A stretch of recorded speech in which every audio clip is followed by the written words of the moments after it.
Hello, welcome to Security, Cryptography, whatever. I'm Deirdre. I'm Thomas.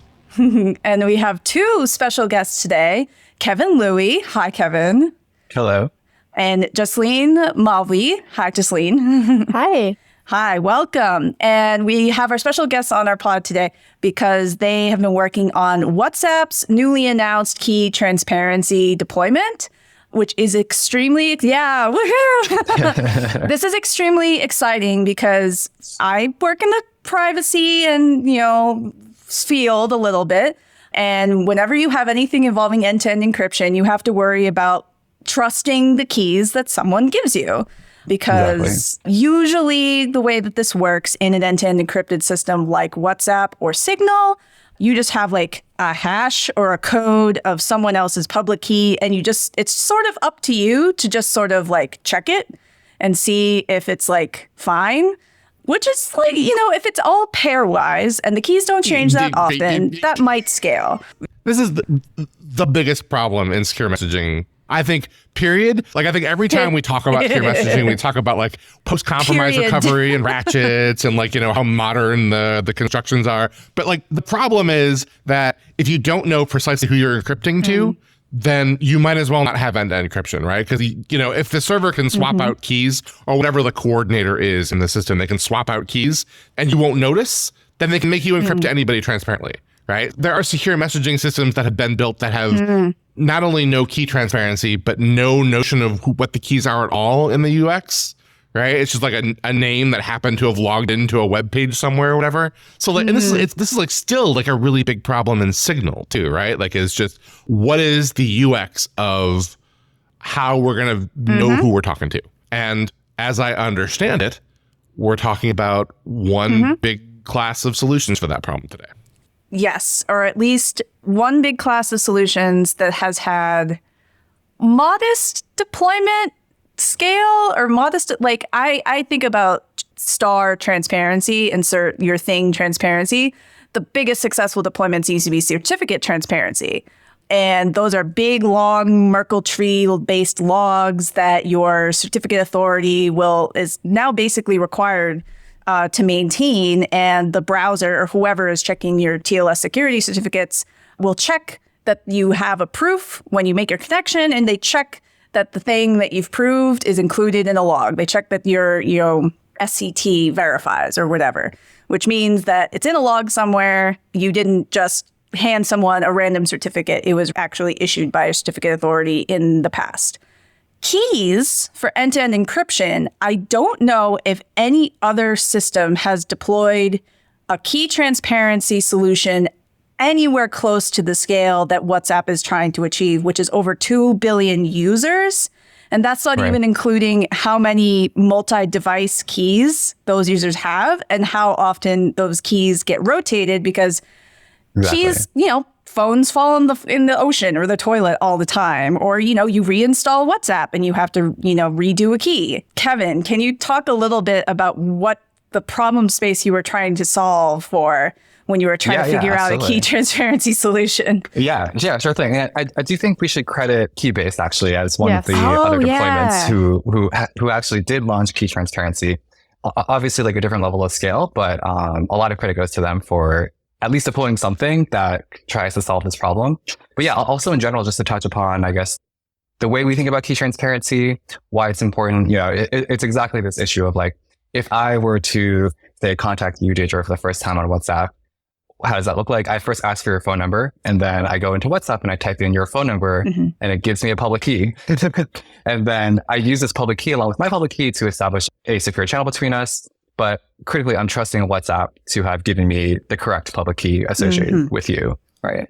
And so the way this is handled in encrypted messaging apps usually is there's this QR code scanning, key fingerprinting, it's called, which is basically like we hash a pair of our public keys together. And then if we like meet up in person, or if we like fire up a Zoom call and like show each other the QR codes, then we can like verify this, right? But I just want to like prove the point that you think that this would be okay. Even the most like paranoid cryptographer privacy people have just been like, fuck it, like it's fine, just click accept. Even now, like even though they completely know the threat model, blah blah blah. So right. Exactly. And it's kind of this like paradoxical thing too, right? Because like if we didn't have that UI, if there was no way to check your key fingerprint, then I'm not even sure we should call this like a secure end-to-end encrypted messaging app because you don't know who the public keys, like you don't know what the public keys are. And so it's like, okay, fine, we'll have this UI that we know, like at least from what I checked, no one actually uses for all their contact. There's really low usability around this UI. And yet that is like kind of the linchpin, like, oh, just have this UI and now we can call it secure end-to-end encrypted messaging. And like, I think we as a community might need to like think a little bit more about that and whether or not we should slightly raise the bar for what we call end-to-end encrypted messaging. And if you really, the existence of that UI is enough.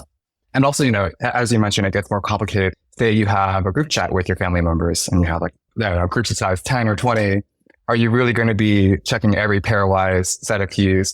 You also kind of need to like either meet up in person or have some sort of pre-established channel that you trust for communicating these key requests to someone else. And there's also the problem of, okay, what happens when you get a new phone? These public keys are going to rotate. You add new devices. Do people redo this check every time someone gets a new phone?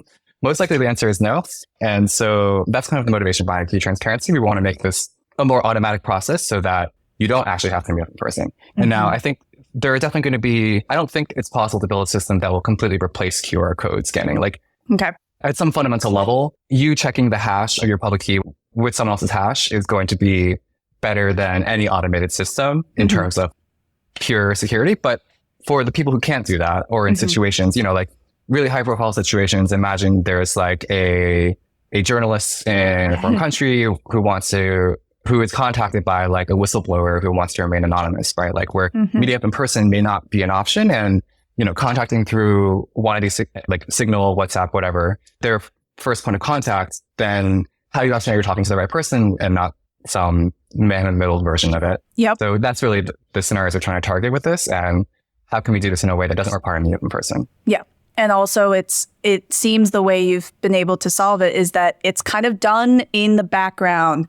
It's done automatically. And so the only time you're asking a human to do something or flagging something for a human to do is in the exceptional case, which is in theory much, much, much, much lower and more likely for something bad or something that they have to take exceptional action is happening, as opposed to, you know, my dad got a new phone or my friend reinstalled Signal or WhatsApp and, you know, so on and so on. It's like, it's just a nuisance. It's not actually a possible man in the middle futzing with the keys that I'm being sent over this new, trying to establish an end-to-end encrypted channel.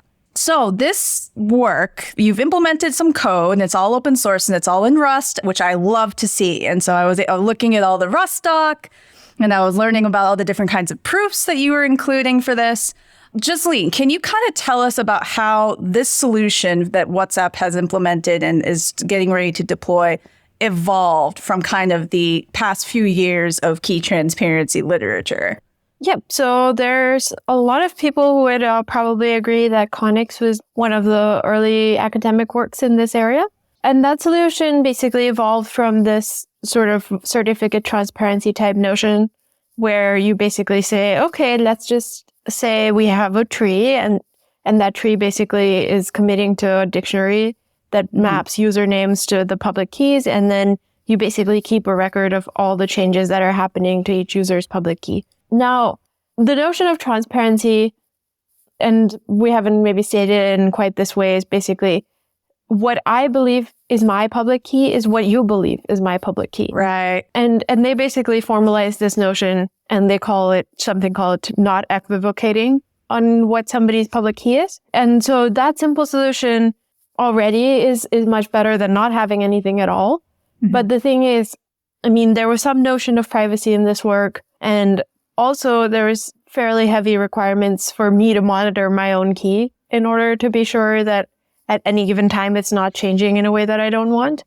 I'm gonna be wrong about this. I'm gonna try to summarize what I understand Connix to be, right? Which is like, we have a Merkle tree of the millions and millions of users' keys. So just put them in a tree, right?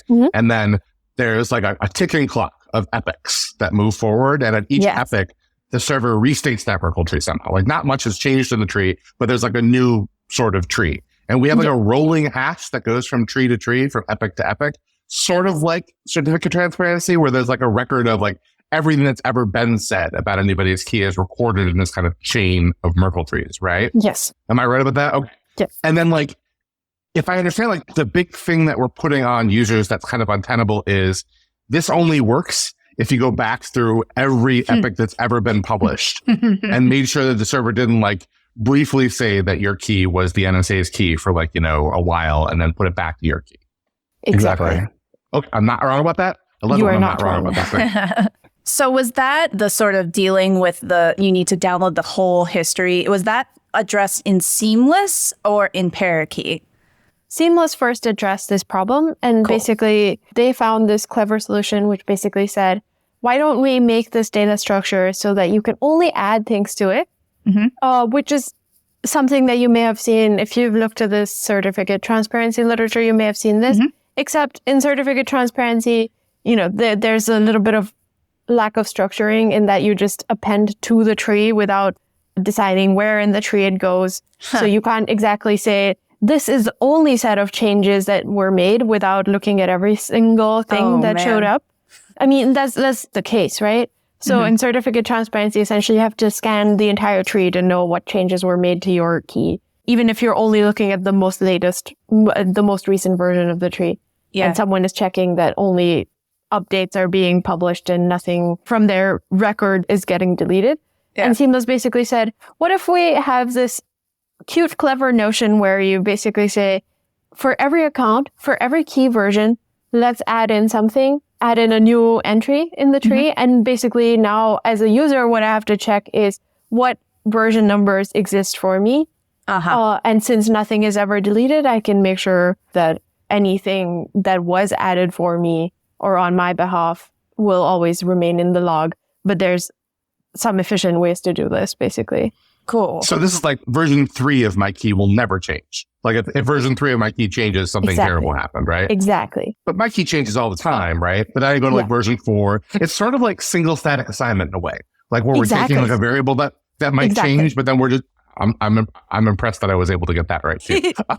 So, okay. But that makes, I see how if you do something like that, you can come up with like a more space efficient way of doing append only that way, right? Because you don't have to track changes for things anymore. You just have to, okay, that makes perfect sense. Yeah. Another way to think about this is in certificate transparency, the Merkle tree structure. So we're all just talking about Merkle trees here, but there's like two kinds of Merkle trees. There's like these dense Merkle trees, or some people call it like chronological Merkle trees, where essentially when you want to add new elements to the tree, you just do this rightmost thing. You just keep adding to the right. Like in Zcash. And then there's this notion of sparse Merkle trees, or like ordered leaves, I guess, or lexicographic. Tries. Yeah, also like the Merkle Patricia tries, I think, which is what Ethereum gave them as a name, where essentially the position of the tree is determined by something. It's not just always adding to the rightmost node. And that's the kind of structure that we're using when we're talking about Seamless and Parakeet. We're using the sparse Merkle tree variant. Cool. Okay. And then tell me a little bit about Parakeet, which seems to be the thing that you basically tried to implement. And tell me a little bit about compaction, because I didn't quite fully parse that into my brain about how you're able to achieve compaction to make it even smaller. So actually, since you used the phrase, what you tried to implement, to be clear, the first thing ever we tried to implement was just to re-implement Seamless and see if we could get it in Rust and be really efficient. And when we did that, we realized that there were several things that, overall, it was a nice implementation, and there's a lot of optimization with regards to if you're storing state and the state changes and stuff, how can you compress that to basically keep a notion of like, even if after a while I check my key, I can make sure when did the server add version number 5 for me, as opposed to just version number 5 was added at some point. So there was a lot of optimization, but it still just wouldn't cut it for something at the scale that we were looking at. So the paper experiments, for example, are at the scale of tens of millions of users, which is nice, but that's so cute. Tens of millions of users. How cute. Exactly. It's a little bit quaint. So anyway, we basically, when we first tried to implement this, we realized it wasn't going to scale. And so we basically started modifying various components, measuring how well it was doing, realizing where the bottlenecks were, and optimizing. So that's the motivation for this. And, by the way, we'll talk about this later, that this also leads to still a lot of open problems that can be solved, and which is why this is an interesting area to work in. But basically, maybe I can give one example. So if you want to do, say, a really large scale deployment of a server-side protocol, you need some amount of robust infrastructure that can respond to client requests. So you can't just have one server crashing and everything falls apart, right? So now CMOS, it had this data structure fairly large, and the more users you add, the larger it gets. You can't download the whole data structure into one machine or one server, even if it's a very large server.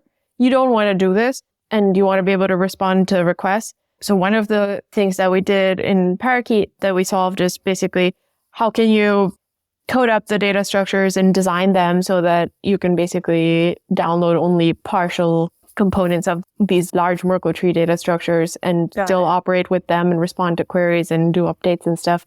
Interesting. And basically have separate storage layer that's, nice backup of everything, so that even if all your servers fail that are serving clients, you can still run them back up and spin them back up without having problems with, we have problems with consistency with our new servers now or something like that. So this is one problem, for example, that Parakeet addresses. Now, I mentioned that seamless data structure basically maintained a history of everything ever because, and the reason for this is it makes sense. What they are trying to do is basically a very ideal case scenario, which is, suppose I go offline for 10 years and I come back and I open my cell phone that is 10 years old. I should still be able to check what happened to my keys back in the day or in this whole time. Maybe. But, I mean, or say like, if you wanted to support an arbitrary amount of downtime on the client, you'd have to store everything forever, right? Say like 6 months, not 10 years. Yeah, even 6 months of being offline. For instance. Yeah, something like that. Yeah. So, I mean, honestly, I think 6 months is, something like that is still, just in practice in our implementation is like very well supported. But if you want to support something arbitrary, you have no choice but to store everything forever. Now, if you don't want to store everything forever, Connix didn't necessarily want to store everything forever, and so everything was constantly mutating. In that case, you basically are saying essentially anything can be modified or deleted at any time, right? Is there a middle ground between these two? Can you say, what if we give users some grace period and say that, after a certain amount of time, certain data is considered expired, and especially if it's not going to be used anymore, and maybe we can delete it, but let us make sure we give you a grace period to check that everything we did was correct and everything that's marked for deletion is actually valid to be deleted and actually stale, and we're not deleting valid values. And that's what this secure compaction idea in the paper is basically saying, how can you find a middle ground between completely append-only data structures that are always growing, which also, by the way, is very hard to convince a big company to let you implement data structures that are always growing forever with no recourse and always mutating things. Is this the middle ground between having to check every epoch as the user versus, only having to know where the versions are and then check the versions up? Exactly. So this is not like a middle ground between how much of the tree I have to check. It's a Merkle tree. I'm just checking like the past proof that I'm in the tree at that version or whatever, right? But okay. So like the middle ground we're talking about here is the untenable thing is every user has to go download, hundreds and hundreds of megabytes of state and like check all that state versus getting like just an index of where any version of that ever appeared. But the flip side of that is if you're doing the versioning thing, then you have to keep every version that's ever been there. You can't get rid of them. In the middle ground case that we're talking about, where you have secure compaction, do I lose security here when you guys lose stuff? When you guys finally get rid of old information? Like, am I like secure within the grace period, then outside the grace period, I'm like on my own? It's also middle ground between those is what I would say. Suppose that you're a user who's, fairly regularly updating your keys and your key is at version number 10. And your first key, which is when you first joined the system, was say 5 years ago. And that 5 years ago key is never actually going to be used anymore, right? And hopefully you've checked by now that 5 years ago key and all the intermediate values were updated correctly. So if the server deletes this version number 1 for you, it's still okay, probably. So if the server were to delete this, as long as you check that the only things the server is deleting for you are versions that are way obsolete and old enough, it should be fine, right? I get it, right? So I'm trying, the whole point of this is I'm trying to spot malicious keys that the server put in there, right? So what we're saying is like, we can cryptographically prove that whatever thing you're deleting, it's really old. And I've been watching this whole time, right? So like, unless I haven't looked once in 10 years or whatever, right? Like I would have spotted the malicious key before. And all we're saying is like, there's some rolling cutoff time past which like, we assume you watched and there wasn't another key there that was added. Okay. I just want to clarify also, it's not like these things will automatically be deleted in the data structure and we don't have a choice. But this is more like if the server chooses to have some sort of like cutoff period of like these entries are too old. Or like say in a more practical example, say like a user deletes their account and doesn't want to have any WhatsApp data associated with them, then how do we actually delete their existence in this tree to like honor the right to be forgotten, I guess. So like it's really about the ability for the data structure to support deleting while still having this append-only guarantee. Got it. That's neat. Good. Now, tell me about the audit proofs that this also supports. Are the audit proofs that your transitions, your updates to the directory, the AKD that you call it, does that help with the being able to delete things that are old or have expired or you explicitly told the directory to delete so that you can say, yeah, we may have deleted stuff, but like this was a valid transition from a previous state that you can't see anymore to the current state or a series of state? And I'm very curious about how one audits the directory because, I don't know, maybe you gave us some software, maybe a whole bunch of third parties will audit the WhatsApp key directory, the key transparency log. If an auditor is checking the audit proofs, does that auditor have a very large and ever-growing data structure too? How does that work? Kevin, do you want me to take this? Oh, yeah, go ahead. Okay, so maybe let's step back a bit and forget about the compaction deletion steps in the for now. And let's think about, and this is maybe even stepping back to the seamless work, where basically the idea is, if you have an append-only data structure, who's checking that it's append-only? Because the clients are only checking for their own key.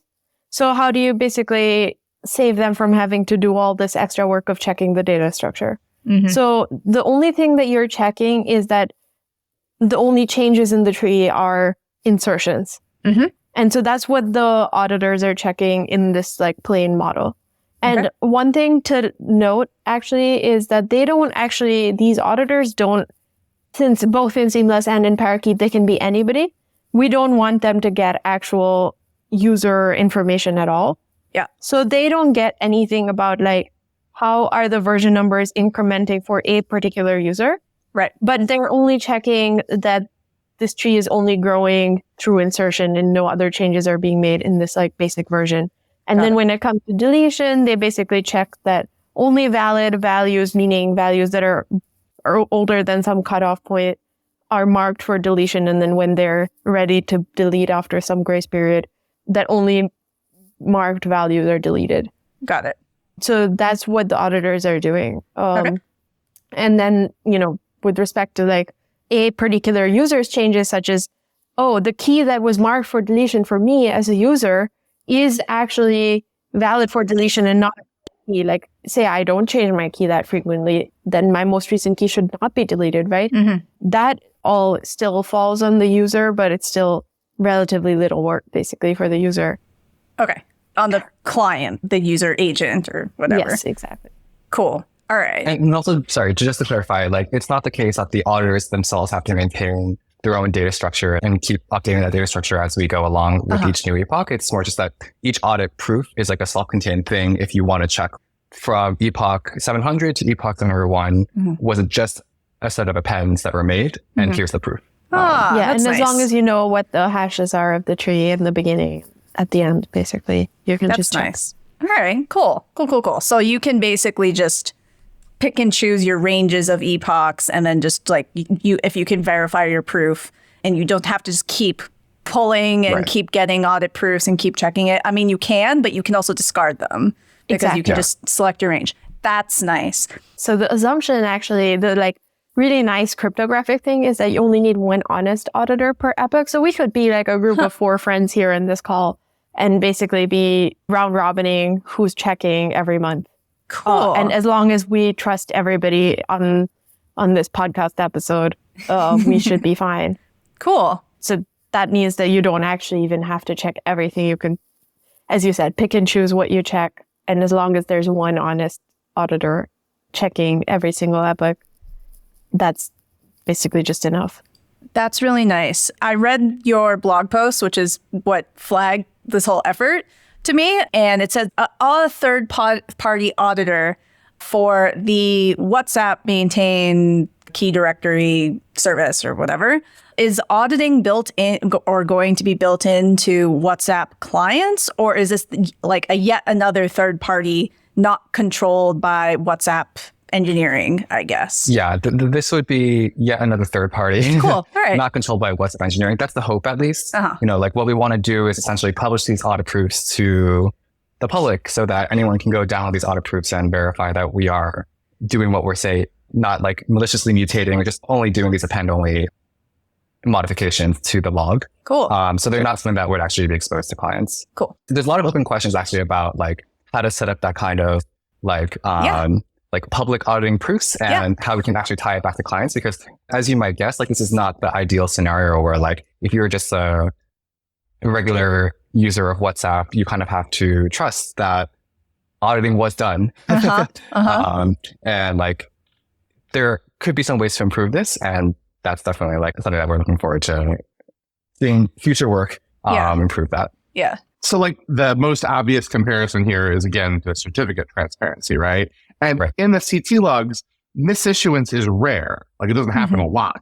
And it's a big deal when it does happen. Yeah. But it can happen, right? It's not like, it's like the world hasn't ended if it happens. It's just like maybe a CA has ended if it happens. Yes. But the impression I have of this system is, you know, misissuance of a WhatsApp key can never happen, right? Like the premise of this system is like, if there's an exception in one of these audit reports, it seems like the world has ended. Like it'd be hard to explain, right? Like my assumption here is that like there is a continuous feed of audit proofs that like the ledger is going the way the ledger is supposed to go, right? But it's not like you're monitoring them and keeping track of what's being issued there. You're just making sure that the whole log is consistent. Exactly. It's very boring and there's very little to look at it unless you guys decide to like, you guys would just take the service down before you publish an exception is what I assume. Yeah. That's the hope. And then I guess in that case, then people would see the fact that we are not publishing any more audit proofs as like a signal that something is happening if we had that point of leverage. But also, just to echo your point, these audit proofs necessarily actually need to be super boring because unlike certificate transparency, they can't actually contain like individual users' phone numbers and their public keys because that's just like a horrible privacy nightmare. These audit proofs are meant to actually just reveal nothing about the user's phone numbers and what's being added, when they're being added, except for the fact that they're being included in the next epoch. So they're really just meant to be like these like blind values that auditors just verifying are being added to the tree without knowing what the values actually are. Cool. I could see a bot just pulling audit proofs and just verifying them. Be like, it almost like a warrant canary, but just sort of like, yep, day 500,000 of WhatsApp key directory, just verifying, you know, everything verifies. And I think as long as that bot is honest. Yeah, but you could can even have lots put of it them. on. I mean, if you wanted, you could even put it in a smart contract trade and have someone feed the smart contract. There you go. Awesome. Okay, so you basically started with Seamless and tried to make Seamless work at WhatsApp scale. And so you got compaction working, you got these audit proofs working to check that, you know, you're doing compaction because it was too small, too much data, too much data at WhatsApp scale. Are there any other, well, there's probably several, but were there any other WhatsApp scale issues that you ran into trying to just make this work? I was reading the little description of like, we have a queue. We had to make it epochs because we can't have an epoch per key change or key add. Like we had to batch them, like stuff like that. Right. Yeah. So first, just to clarify, this may not have been obvious with the like seamless than Parakeet than the implementation. Yeah. But Parakeet describes compaction, but it's not actually what is included in the implementation. Okay. We consider that as being like a research idea that like, there are various trade-offs to like adding compaction. And for our implementation that we have, like the open source one, we don't include compaction as a feature. Oh, okay, cool. All right. Maybe in the future we will, but Okay. at the time we wrote it, we were like, this is kind of like more of a research idea that we'll keep, but not yet ready for production. All right, cool. I will mention that, we did some back of the envelope calculations and stuff to see how reasonable it was to expect you could actually store this data for an extended period of time. And, we have a fairly large buffer until we even need to think about implementing this probably. All right, cool. Nice. Yeah. And then to go back to, I guess, the various challenges. So yeah, one which I think Jasleen touched upon a little bit, but I'll expand on is the fact that basically when we were setting out to implement key transparency or deploy something like key transparency, we were looking at existing papers, existing implementations. And one thing that was really difficult was that it seems like all of the existing papers at the time would just like have benchmarks, but the benchmarks would be like, say for like 10 million nodes, and like it would just be one computer pulling all those 10 million nodes into memory and then like mutating and doing adds and experiments. Yeah. Whereas like in a real system, especially when you have more than 10 million nodes, you need to store those nodes somewhere and they have to persist. And then this actually really affects like the benchmarks, because now the dominating time is not how long it takes to do your hashing. The dominating time is how long it takes to pull from storage. Yep. And write back down to storage. And exactly. And like for each layer of the tree. So that's one of the challenges that we have to address, which we kind of are hoping as like by open sourcing this implementation, we're hoping like, hey, here's one way in which we'd address this. Yeah. Here's a storage layer. And so that's one of the things that we're hoping people can use. If there are other encrypted messaging apps looking at key transparency, like we have like a trait for the storage layer so that you can choose whatever you. Yay! Yeah, like there's that aspect. And then also even with that storage layer, now we were dealing with this issue of like, okay, imagine you do like a tree traversal and you start at the root. It's like, okay, first you fetch the root from storage. And it has two children. You fetch the next layer. And like these trees are like depth 32 or something. Yep. So that ended up being like a super, super slow operation for any kinds of like tree traversals when we first were experimenting with this. So we built in a bunch of like optimizations for batching and essentially like pulling in large components of the tree all at once so that we could just do all these mutations without having to keep like writing and reading back from storage. And that's like another little like hack, I guess, that we have in our implementation, which ended up being really critical for the deployment we have in WhatsApp. And then also you mentioned, I guess, the queue aspect of things. That's something that is kind of outside of the realm of the open source implementation. Sure. But I will say that like for any kind of infrastructure where essentially what we're saying is, hey, people are uploading their public keys and we want to have some public trace of them that people can verify. If there are any issues with our infra, then they immediately reflect to the public. And so we had to be really, really careful with like, the reliability of this. Like we're not losing any keys, because if we lose a key, then it looks like now we're malicious because like we purposely lost the key as opposed to like accidentally losing the key. Do you do anything when you on that upload from a WhatsApp client that is issuing a new key that's saying, here's my new one, whatever. I either just did a full on rotate or I am logging in on a new device as phone number. Do you do any like checking? I mean, I guess it's hard to do if it's like a new device to be like, cool, like this connection is authenticated in some way. I trust you. It's not just a random phone and a random phone number uploading a new key to WhatsApp. I guess like this is part of the whole, I guess I would love to do a daisy chain between an old key and a new key. And if it's the same device, that's easy to do. But if it's a new device, I mean, you can do this on some encrypted messengers that are like you're porting your device or you're logging in a new device by doing like this little, handshake or something like that between devices to sort of do a chain of trust between a thing of devices.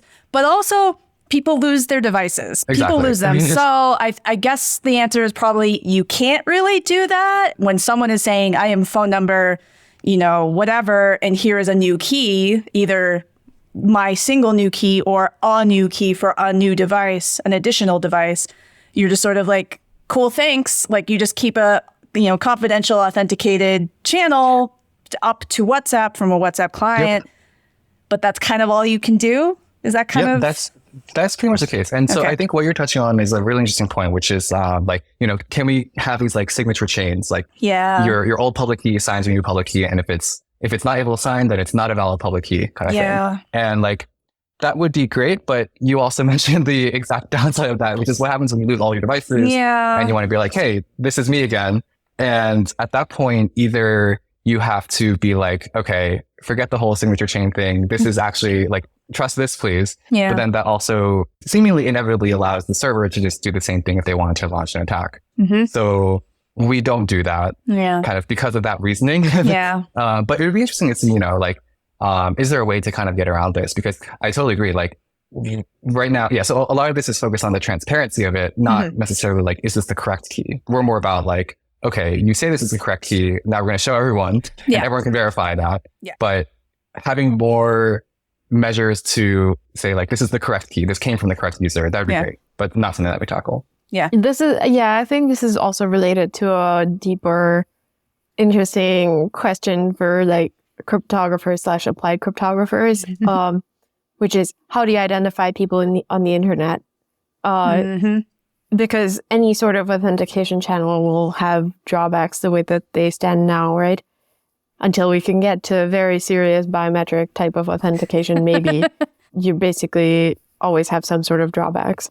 And what if I lose my fingerprints? What if I can't rotate my retina scan? So exactly. And like when people age, for example, you might change the way you look, might change or exactly. Cool. So I guess I have like some simple questions about what the actual cryptography looks like. My first one being, are there any polynomials involved in this? No, there are not. So it's actually funny because I feel like maybe in the future there could be. I mean, there are still some unsolved problems in this space. If by polynomials you mean like polynomial commitments, so that would be an interesting direction to explore, I would say. But no, at the moment, this implementation is just the primitives we use are hash functions. We use Blake 3, I think, or you can switch it out with whatever. And we also use VRS, which stands for verifiable random functions. And this is something that gives us like this whole like privacy thing where we don't want to actually reveal to people what the phone numbers are. We show them instead like the VRF of a phone number. And it is meant to be like a pseudo-random output that you can verify that is associated with your phone number if you're a user. But if you're not that user and you don't know the phone number, you wouldn't be able to verify. Spoiler, there is a polynomial under the hood of that VRF, Thomas. It is an elliptic curve. That doesn't count. Okay, fine. As long as it's of low degree, I'm fine. There you go. Excellent. Okay. That's really nice. Like, I know you already said that basically your constraints were not like computational and not even memory. It was literally, we need to be able to write this down to disk and read from disk because we need persistence and we need, basically some sort of distributed storage at some point. And so you're like, screw, like, we don't even need to care about elliptic curve this or fancy crypto computation that because we have to write down to disk and that's going to eat our performance benchmarks anyway. But if you did care, you've got mostly hash functions and a little bit of ed25519 VRF happening, and those are pretty efficient. So that's nice for scale. Cool. Okay, so what's next? I know that this is not fully rolled out yet. And you've already mentioned that compaction is not deployed. It's an idea you would like to look at going forward. What other things are you interested in trying to roll out with key transparency, or at least research directions that you're looking to roll out with this one? Yeah, there's a lot. So I guess first, so the blog post that we put out was basically an announcement that we are doing this. And so one of the problems that we have to face is like, when we do want to eventually say key transparency isn't rolled out, we need to have like indexed everyone's keys. And for like billions of users, also this is like billions of users, but also every key update they've ever done. So this tree just keeps going. And so like there's a kind of a process of like loading all of that into our existing structure that we have it ready. Do you already have that information somewhere? Do you have like the logs of every key that has ever been No. done? So that's not something that we've recorded in the past. Right. It's more like with this tree, we're going to start recording it. Okay, so you have to just sort of start at day 0 or whatever of the key transparency directory. And then from then on, you will have, the log of every new key or, whatever. But if I understand this right, starting on day 0, any key a WhatsApp user sees once the client enables this or whatever is going to have to be recorded in a log. Otherwise, it's an exception, right? Yeah, exactly. So that's just like kind of one of the challenges that we're currently still working on before we can say like we're done.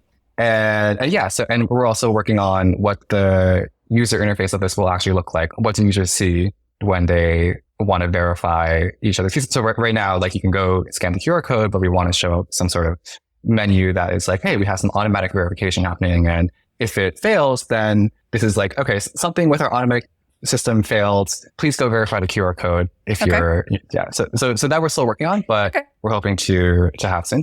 And then in terms of just like future directions, I think for like maybe on the research side, the academic side, the repository, one kind of big challenge for us is these audit proofs. Not only the fact that we have to publish them and figure out like, okay, who is going to be auditing these audit proofs, but also the audit proofs are like ginormous. And part of this is actually because of a limitation of sparse Merkle trees. So in certificate transparency, when you use a chronological Merkle tree, you're always appending to the right.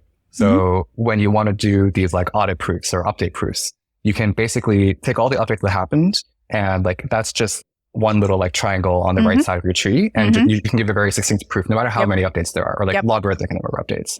Very different for a sparse Merkle tree because now the leaves are not all just being appended to the right; they're like in random places. So your audit proof is going to be like, at least our audit proofs are like one by one. Okay, this element was added. Okay, this element was added. So if you add that up, it's like Merkle inclusion proofs for each element that was added per epoch. It's like megabytes. And so that is something that we would love to figure a way to like kind of reduce. And, this could involve a completely different construction. It could just be a modification of how we're doing a lot of proofs today. Maybe you throw a snark at it. I don't know, just throw around ideas there. I mean, and polynomials will be right there waiting for us. I was just going to say it, and pairings, or well, you don't. We have some pairing-free snarks now, but sure. By the way, how long is an epic? Right now we are, I'm going to say 5 minutes, 10 minutes. Nice. So once we 5 or 10 minutes, and it ends up being about 100,000 new entries or somewhere along that magnitude of entries. Yeah. And that's like a TikTok. So like if, for example, all the devices were asleep for that 5 minutes in the whole WhatsApp universe, it might be like, all right, the next epoch had like one key update in it. Okay. All right. And so sort of arbitrary third parties are doing the audits here. It's like they're witnessing what you guys are doing, right? Is the idea? That is the hope. I would say we don't have that quite set up yet. There's kind of like a chicken and egg problem here where like we would love to have the auditors, but then in order to have the auditors, we need to have something to audit. So we're kind of going with, here's the thing to audit. And then it would be great if we could build like an ecosystem of auditors of people who are interested in. Or even companies that are interested. And then like effectively then, the way you're describing how the proof works, like the auditors can also essentially count the number of keys in WhatsApp. Yes. So what is leaked by these proofs is the number or like the size of each epoch, how many new updates that were added to the tree. So this isn't going to be the number of keys, or I guess, yeah. So it's a number of times some user has updated their key within some period of time. Yeah. Is it some user or is it? Sorry. If you add up all the users, so for this 5 minute period, add up all the people who updated their keys for WhatsApp, that number will be leaked by the audit proofs. Okay. Because it's for like the size of the audit proofs is reflecting that. So it could be one person trying over and over and over again to update their key. Or it could be the same number of people doing it once or something. Or if there was anything sensitive about that data set, it could be the provider just deliberately adding things that no one's ever going to check because it just wants whatever to be weird. Yeah. So Connix in the same kind of setting, right? Connix leaks potentially the number of key changes of like your sibling node. Yes. Yeah, you guys call that like a tracing attack. And I think I have my head around it. But like I can't like pick a user at random to do that too. So basically the way you would think of this is, since there is one leaf node in a Merkle tree attached to a user, and that's basically now, once you fixed it, it's fixed forever. So now if Deirdre blocked me and didn't want me to know what the key changes Deirdre was making anymore, I could still say, oh, I did know where Deirdre's key was getting logged. And I, for example, share a certain subtree with Deirdre, then I know basically if parts of the subtree changed, I can know that it was possibly you that changed your key. That makes sense. So it's not like the end of the world, but it's still not something you want to leak. Yeah, and I mean, the way that at least I think of it is, when you're talking actual secure cryptography, you're talking at least being able to prove exactly what you leak. And in this case, you can't exactly prove that. And in the worst case, you leak every single change. Gotcha. I have like one other question about this whole system, right? Which is like, I kind of want to put my annoying Hacker News commenter on. Like, I'm trying to imagine myself talking to somebody on Hacker News saying, WhatsApp is actually a really strong secure messenger, and they're going to come back and say, it's WhatsApp, it's controlled by a user, whatever. I'm making fun of an actual valid point, but whatever. So like, you have this whole system built, and now we have the system where ostensibly, if I want to know who I'm talking to and know that WhatsApp hasn't interposed another key, like that specific attack, I can just go literally query and see if like that key is like the key that we expect to be talking with, right? Which is great. But that still sort of depends on me trusting the client, obviously. And the paper, I think, says that directly. Like, you can't really directly solve that problem.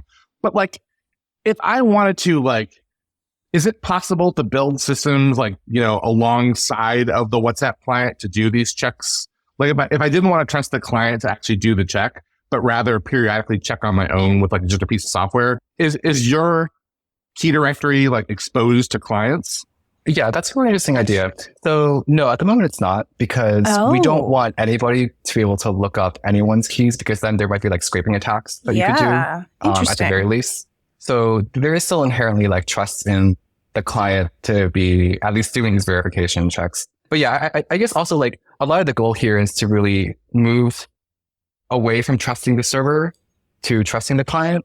And there are certainly a lot of issues with like, you know, like what happens if you get some sort of like malicious binary that's like a fake WhatsApp app that isn't actually doing these key transfer checks. But there's also a lot of like, it would be great to solve that in general, because what happens if you get a fake WhatsApp app that isn't doing end-to-end encryption or isn't doing Divi Hellman? Like, it would be great to, I guess, you know, have a good story around the like binary transparency almost, or some way to check that you have the real WhatsApp. So when the WhatsApp client is doing its normal thing and its peer is saying, here's a new key, or you're connecting to someone for the first time or something like that, is the client doing a lookup request, doing a lookup proof to the directory, and then all it's doing is saying yes or no, basically? Yeah, exactly. So the client asks for a proof from the directory that WhatsApp servers manage, and you get the proof, and the client is supposed to verify these like Merkle paths. Right. Okay. So in theory, a WhatsApp client could just be like, look up. Like, it could try as many things as it could possibly just compute, and just be like asking for a lookup to say, is this included? Does this make sense? But you have to be authenticated. WhatsApp already has to know who you are before you're able to make that request. Yeah, you could also in the app just type in random phone numbers and see what you get. Yeah, okay. That kind of already is a problem that we have to deal with. Yeah, but you can rate limit and you exactly. Okay, all right, cool. Thomas, do we have anything else? No, my brain hurts already. This is very cool stuff, right? So like, you can imagine other messaging systems building something.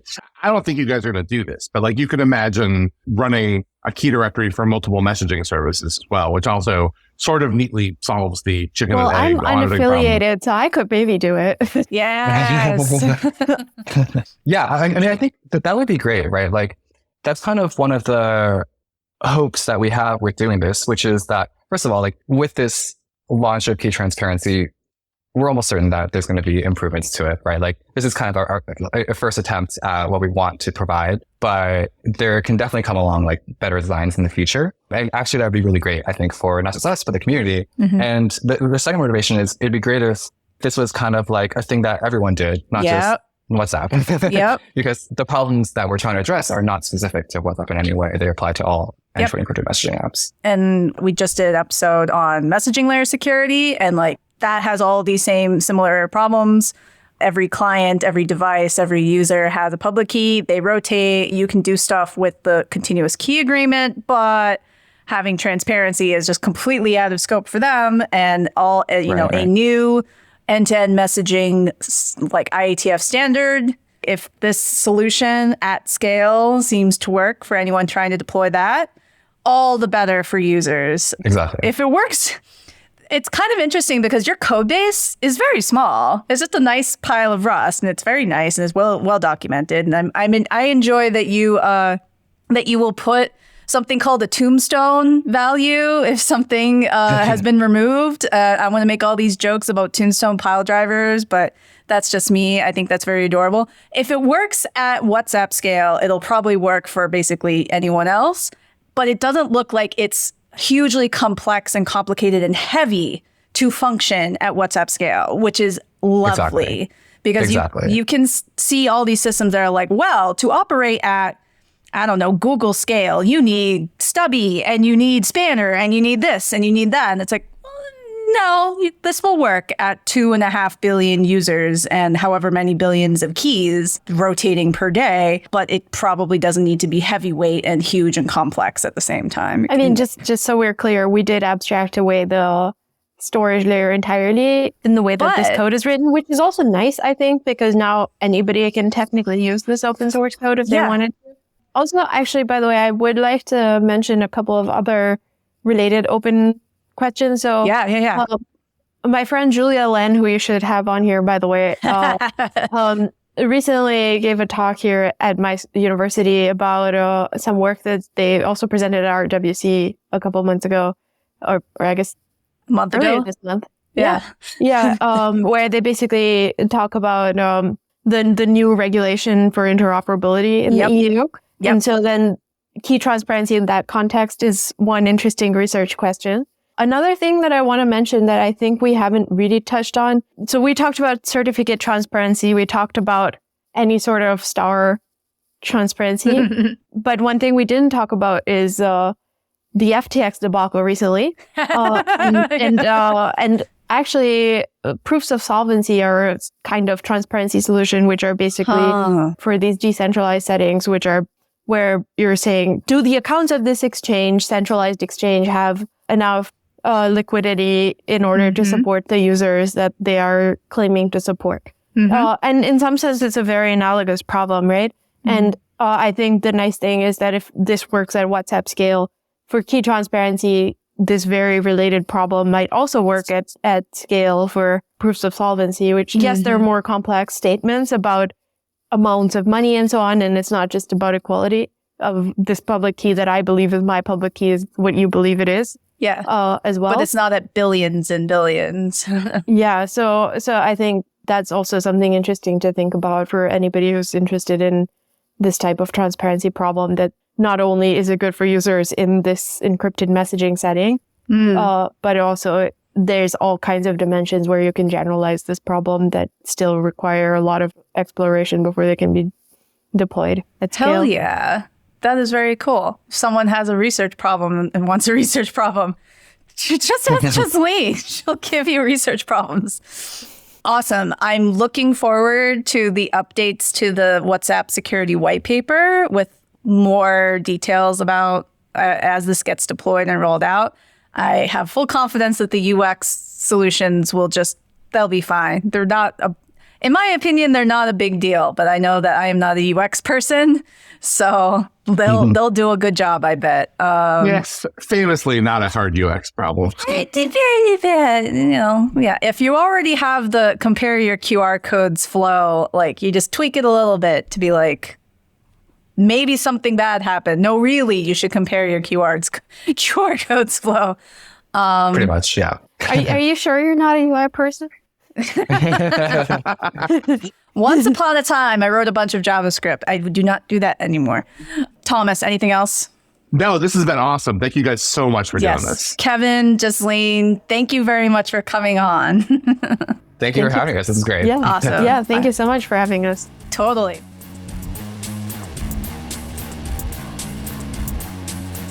Security, Cryptography, Whatever is a side project from Deirdre Connolly, Thomas Potachik, and David Adrian. Our editor is Nettie Smith. You can find the podcast on Twitter at SCWPod, and the hosts on Twitter at Durham Crutchulum, at TQBF, and at David C. Adrian. You can buy merchandise at merch.securitycryptographywhatever.com. Thank you for listening.